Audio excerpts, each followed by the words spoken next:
Carlos San Miguel y The Priest of the Visaicon presentan la reencarnación en la cristiandad. Relato importante para los cristianos muy desinformados. Esta recopilación está basada en discursos y alocuciones de los maestros ascendidos, dentro del libro Dinos y Sant Dilu, y fue realizada en 1972, por Telis Papastavro. Su copyright fue dado a Patricia Dayancota Robles, quien generosamente no incluyó ninguna restricción de divulgación ni traducción en la edición inglesa. Dios la bendiga. Traducción, por The Priest of the Visaicon. Mayo de 2020. La reencarnación en la cristiandad. Para muchas personas sobre la Tierra, particularmente las del mundo occidental, la reencarnación parece no tener lugar en su pensamiento y filosofía de vida. Para algunas de ellas la idea es demasiado extraña e ilógica para merecer su atención. Para otras, que han sufrido en la vida, considerar su repetición es algo cruel, sin deseo de volver a probar las amargas experiencias que ofrece. Para un tercer grupo, más sofisticado, que la condenan con malicia. La reencarnación tuvo su origen en tiranos crueles y despóticos que, con objeto de mantener a la gente en sostenida obediencia o pleitesía, inventaron el cuento. La vacilación o rechazo del ser humano promedio en el mundo occidental, para aceptar la reencarnación, puede ser rastreada principalmente, a falta de información, basándose en la verdadera autoridad cósmica, y en segundo lugar en la indiferencia, debido al nivel de ingenuidad mediante el cual considera él la vida, el alma y todo lo demás. Para el intelectual, cuyo entrenamiento y atención se han centrado en los logros de la ciencia moderna, la reencarnación no solo no tiene lugar en sus pensamientos, sino que incluso es rechazada la existencia del alma. La vida para él termina con la tumba. Para los devotos de la doctrina cristiana, promulgada por el Quinto Sínodo Ecuménico, en el siglo VI, en Constantinopla, la reencarnación es un error e impiedad, hereje e impía. Porque para ellos el alma humana es creada con el nacimiento del niño, y no tiene existencia previa, sino solo un futuro, que es eterno. La reencarnación era una doctrina básica, sobre la cual fue originalmente fundado el cristianismo y aceptada como tal, hasta su revocación por el emperador Justiniano en el año 543 DC, y no parecía tener cabida en las mentes de los santos padres de ese sínodo. Es sobre los cánones escritos en ese tiempo, cuando la Iglesia, incluso hasta hoy, persiste en adherirse a ellos. ¿Cómo surgió esta obra impía? ¿Por quién fue instigada y con qué propósito? Será el tema de las próximas líneas. Trasfondo histórico. En el año 428 DC el emperador Teodosio II, del Imperio Romano Oriental, nombró a un abad de Antioquía, Nestorio, como patriarca de Constantinopla. Nestorio sostuvo la opinión de que el título de Madre de Dios, para la Madre María, la Virgen, fue usado indebidamente sobre la base de que mientras el Padre engendró a Jesús como Dios, María lo hizo como hombre. Esto, alejándose del pensamiento ya establecido sobre el tema, fue considerado como una herejía, combatida amargamente hasta que, finalmente, el Concilio de Efeso, 431 DC, declaró que Jesucristo era verdadero Dios y verdadero hombre, tenía dos naturalezas a la vez, perfectamente distintas e inseparablemente unidas en una sola persona, y participando de la única sustancia divina. Como castigo por esta herejía, Nestorio fue depuesto como patriarca, fue enviado de vuelta a Antioquía, desembarcando más tarde en Egipto donde murió alrededor del año 451. Uno de los más amargos oponentes de Nestorio, en la controversia anterior, fue un arquimandrita de Constantinopla llamado Eutiques, 433 DC, que sostuvo que en Jesucristo no había dos naturalezas, humana y divina. Esta doctrina se conoció, en la historia, como monofisismo, y trajo tantos conflictos como su predecesora.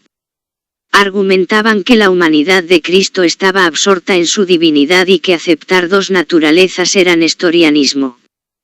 Para resolver el asunto, se convocó un concilio ecuménico, el Cuarto Sínodo Ecuménico de Calcedonia, 451 DC, en el que el monofisismo, como doctrina, era otra herejía, fue condenado, sus principios fueron depuestos y perseguidos y el partido que los apoyaba fue disuelto y abolido. En esto, el protagonista contra el monofisismo fue lo que más tarde se convirtió en el emperador Justiniano que, como príncipe heredero de la época, persiguió y eliminó todo signo de monofisismo, poniéndose fuertemente del lado del nestorianismo. A la luz de los eventos subsecuentes, es importante que mantengamos claro en nuestras mentes este punto en particular. Ahora bien, en todas estas controversias religiosas, la reencarnación no entró en ninguna parte como doctrina impugnada, fue plenamente aceptada y reconocida como dogma básico, reiterada y aprobada, a medida que pasaba el tiempo, por los mejores teólogos de la época, como Orígenes, San Gregorio, Basílidis, y otros, y fue especialmente reafirmada en el Concilio de Calcedonia. Así quedó el asunto cuando el emperador Justino I murió en 527, y Justiniano se convirtió oficialmente en el emperador. Trajo consigo a Teodora, con quien se había casado 4 años antes, en el 523, quien se convirtió no solo en su consorte, sino también en su CEO, gobernante. Fue con la entrada de Teodora, en el gobierno del Imperio Romano de Oriente, cuando la doctrina de la reencarnación se encontró en el lado perseguido, mientras que el monofisismo, bajo Eutiques, estaba en ascenso, se convirtió en el favorito de la corte imperial, y no por casualidad sino por un designio diabólico. Teodora era la hija de un cuidador de osos que alimentaba en el circo de Constantinopla, y su entrada en la profesión más antigua del mundo, comenzó a una edad temprana. Siendo una joven atractiva, sus favores eran buscados tanto por la élite como por la plebe, y pronto atrajo la atención de un joven de noble linaje llamado Acebolo que, al ser nombrado gobernador de Pentápolis, en el norte de África, se llevó a Teodora con él. Le otorgó una confianza inusual, de la que Teodora, aprovechándose de ella, se esforzó por acumular riquezas y enriquecerse a costa del pueblo. Las quejas llegaron al punto de insurrección y Acebolo encontró que la causa de ello era la codicia de Teodora, la echó del palacio, y confiscó todas sus riquezas, y en la calle, ahora en la indigencia, no tenía nada a su nombre excepto la pobreza que casualmente llevaba encima. A través del caluroso desierto caminó hasta Alejandría, llegando allí poco después de que las puertas de la ciudad se cerraran. Aceptó gustosa la hospitalidad de un viejo ermitaño llamado Eutiques, que la invitó a su morada en una cueva del desierto. En el lujo de las hojas secas, esparcidas en un rincón por el monofisítico Eutiques, Teodora estiró sus cansados miembros. Permaneció con él durante algún tiempo y absorbió sus enseñanzas, y cuando más tarde se encontró de vuelta en Constantinopla, primero como una cortesana común, una favorita después, y al final como la emperatriz de Justiniano, Teodora no olvidó la hospitalidad de Eutiques, su monofisismo, o su posible antagonismo leve a la reencarnación. Y, usándolos todos para otra razón más sutil, convincente y práctica, con entusiasmo y sin escrúpulos, se convirtió en su campeona declarada. Esta razón convincente era su obsesión de mente de que, habiendo alcanzado paso a paso las alturas seculares de emperatriz, el siguiente movimiento natural para ella, era entrar en lo divino y ser deificada. Sin embargo, para que esto se lograra y para que fuera aceptada por el pueblo como diosa, la reencarnación como medio de redención, tenía que ser quitada de la fe aceptada, porque ¿cómo podría ser ella una diosa si queda reducida a ser una más en el denominador común, como el menor de sus súbditos? Por lo tanto, no solo era necesario abolir la reverencia por la reencarnación como una doctrina de la Iglesia, sino que también era imperativo abolir y destruir toda palabra escrita que existiera sobre el tema, sin importar cuán atrás tuviera que irse. Y la herramienta para lograrlo era el monofisismo, de Eutiques y sus monjes seguidores. La estrategia era muy simple: primero, la revocación de los decretos del Consejo Calcedonio contra el monofisismo, 1, y luego la destrucción y eliminación de toda la literatura que llevara el sello de la reencarnación, en particular los libros, fuente y los manuscritos de los gnósticos, Basílides, Orígenes y otros de los primeros escritores. Uno pensaría que una tarea de tales dimensiones desalentaría incluso a los más dotados, por estar más allá de las posibilidades, pero el diablo cuida de los suyos y Teodora era su cohorte y aliada más cercana. Su sistema de espionaje se había extendido por todas partes y como una enorme telaraña, parecía cubrir todo el imperio. Su énfasis estaba puesto en los lugares e instituciones donde se guardaban los manuscritos, especialmente las bibliotecas, como la de Alejandría, y para la destrucción, se podía confiar en los monjes de Eutiques. En otros asuntos, donde el poder ejecutivo era necesario, Justiniano estaba siempre dispuesto a complacerla, ya que su autoridad se había convertido en una mera herramienta en manos de Teodora, especialmente después de la insurrección de Nica en 532. Pero esto no era todo. La reacción de la Iglesia occidental tenía que ser tenida en cuenta y no ser ignorada, y el consentimiento y aprobación del Papa, en la empresa general, era necesario e indispensable. Incluso este obstáculo, aunque era primordial, fue fácilmente solventado a través de las legiones de Belisario y la perfidia de Antonina, y Teodora se convirtió en la primera mujer en la historia de la Iglesia, en instalar su propio pontífice, expulsar a su predecesor, y en realidad, ser el propio Papa. Así, eliminada la oposición de Occidente, dirigió su atención a Constantinopla y, a través del patriarca Amenas, a quien dominaba, convocó un sínodo local para revocar los decretos del Concilio Calcedonio, 451 DC, que condenaban el monofisismo y reafirmaban la adhesión de la Iglesia a la reencarnación. Esto se hizo sin dificultad, pero no fue vinculante para los casi 3000 obispos dispersos por todo el imperio. Para superarlo, tuvo que ser convocado el sínodo ecuménico para su aprobación y el trabajo para ello comenzó en 543. El monofisismo, al principio, a pesar de su diferencia con el nestorianismo, no parecía abiertamente contrario a la doctrina de la reencarnación. Parece que se desarrolla en su ascenso y engrandecimiento con Teodora, que estaba muy ansiosa, sobre todo, por ver destruidos los escritos de Orígenes, y olvidadas sus enseñanzas sobre la reencarnación.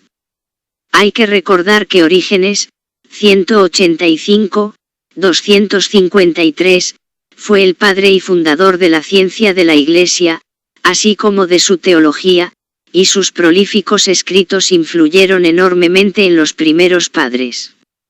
Su sistema de teología fue expuesto en su libro Perla Arcaan, de Principis, los primeros principios, y fue este libro en particular el que más le preocupó a Teodora.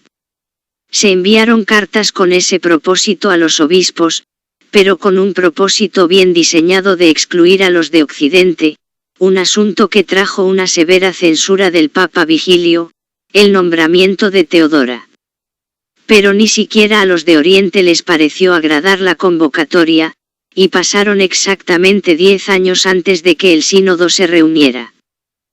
Finalmente, en el año 553 DC, los prelados que acudieron fueron solo 165, de entre 3000, de los cuales 6 eran de Occidente, y con el impulso de Justiniano, tras declararse a sí mismos el quinto sínodo ecuménico, procedieron a sus deliberaciones. Teodora, por su parte, había fallecido en 547, a la edad de 39 años, aparentemente de cáncer, pero su trabajo por la abolición de la doctrina de la reencarnación había tomado tales raíces e impulso, que ella, aunque muerta, eclipsó todos los trabajos y dirigió la asamblea. Era evidente que Justiniano estaba tan imbuido del fanatismo y celo de Teodora, que actuaba como si ella estuviera presente, empujándolo, en su determinación de abolir lo que parecía obstaculizar su deificación.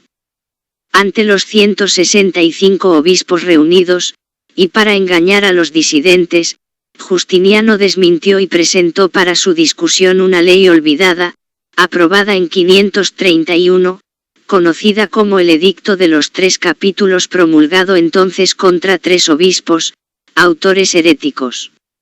Aunque esto pueda parecer jocoso, sin embargo era la bufonada o enmascaramiento detrás del cual se iba a cumplir el verdadero propósito de abolir la doctrina de la reencarnación.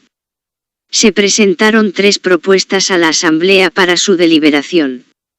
Una era la reincorporación directa del alma, otra, la reimplantación del alma, que parece significar que en el momento de la muerte, el alma permanece en la tierra, ocupando un nuevo cuerpo, y la tercera, la creación del alma con la forma humana en el momento del nacimiento.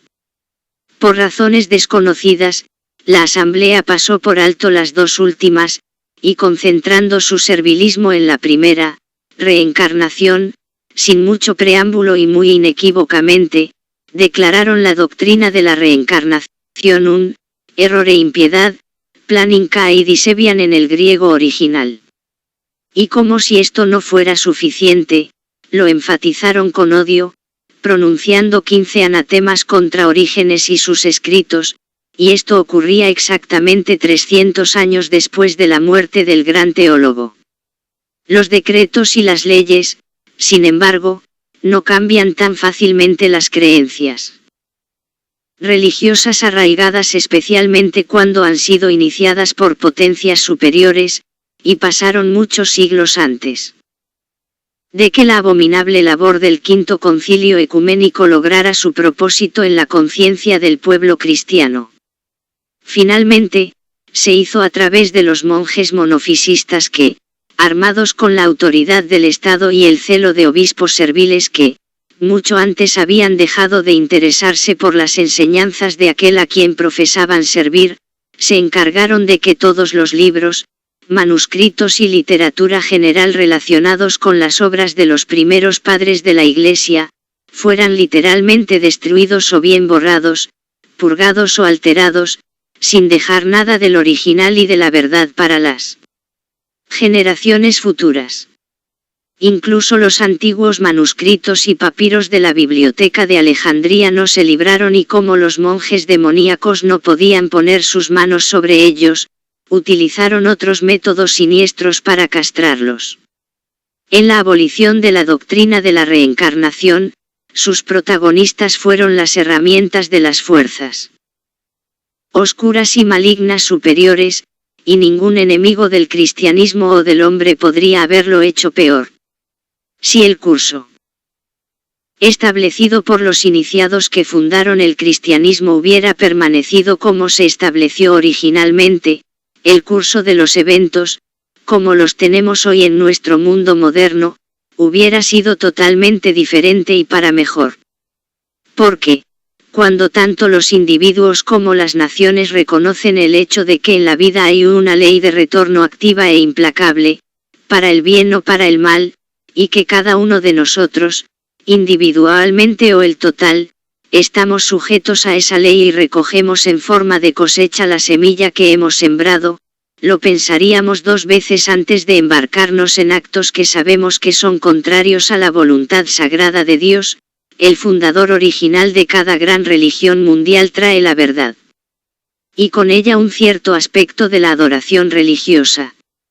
Luego, cuando el fundador original es llamado al hogar, los seguidores sinceros tejen en ese concepto divino todas sus propias ideas, planes y recuerdos etéricos. Así la verdad es distorsionada y los seguidores de esa religión persiguen, a veces con actos atroces, el anclaje de estos conceptos en la conciencia del resto de la raza. San Pablo siguió este curso como un celota, cumpliendo la letra de la ley. Fue bendecido por la verdadera conversión, aprendiendo que el amor es la base de toda verdadera religión. A través del balance de su vida terrenal, se esforzó por inculcar a todos los que le escuchaban que el amor divino es la esencia de la verdad. Sin embargo, tanto los intelectuales divinos como los intelectuales laicos, se han burlado durante siglos de sí mismos, al fabricar un mundo para el ser humano, que solo existe, para proporcionar un espacio donde las polillas giren alrededor de una llama, y sean consumidas eventualmente por ella, un mundo de escenas e ideas cambiantes, un drama que se desarrolla sin un propósito cohesivo o unidad, yendo a la deriva sin objetivo, en el mar de la eternidad, o solo para existir. Comer, dormir y terminar en la nada. Pero cuánta diferencia habría habido, y qué gloriosa sería, si al ser humano se le hubiera enseñado la verdad, y su realidad, de que la vida tiene un propósito, que el ser humano tiene un destino divino, que su existencia en la tierra es solo un comienzo, la escuela de esta educación cósmica, y que al final de su estancia en la tierra, se le reserva un gran futuro, que lo convertirá en un colaborador de su creador, un constructor de sistemas solares y galaxias. Los juristas, si quieren, pueden alabar el código de Justiniano, y los historiadores pueden aplaudir el asesinato de Teodora de 30.000 personas inocentes en el frío, dentro del hipódromo salvar la corona.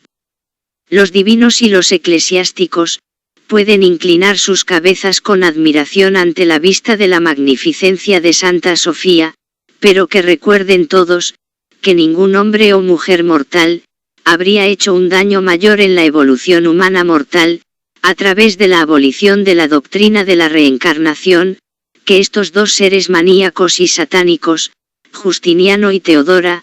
Hay enseñanzas, en los primeros evangelios, por las que los primeros cristianos estaban dispuestos a morir en su defensa. Los trabajos de Orígenes y en particular los de Basílides contenían información que la investigación moderna habría pagado cualquier precio por conseguirlos. Basílides, que enseñó en Alejandría, alrededor del año 125 DC, y en torno al cual se agruparon los fundadores de las diversas escuelas gnósticas, sostenía que tenía todas sus doctrinas del apóstol Mateo y formó a Pedro, a través de Glauco, su discípulo. El ortodoxo Eusebio informa que Basílides publicó 24 volúmenes de la interpretación de los evangelios, que fueron quemados posteriormente por la Iglesia, Gist. Ecl. 4,7. Tal pérdida parece incalculable, por la luz que arrojaría sobre el inicio cristiano, ya que estas obras fueron escritas mucho antes de que la llamada Biblia canónica fuera oficialmente sancionada en el Concilio de Nicea, en el 325 DC. Para concluir este interesante aunque doloroso tema, no puede dejarse de comparar a algunos de los diáconos del cristianismo, tanto de la época moderna como de la antigua, con los rezagados que, en Cuba, antes del hundimiento de la Atlántida, tal como los describieron el Mahachohan y el arcángel Zadkiel, construían magníficos templos, proclamaban que eran representantes de Dios y que servían a su luz, mientras que en realidad eran herramientas de los magos negros, que operaban para y bajo los auspicios de las fuerzas oscuras y tenebrosas. Procopio, el historiador de la época, que se esmeró en registrar en su apócrifo las acciones de Teodora y Justiniano, creyó que ambos estaban poseídos y da varios ejemplos para probarlo.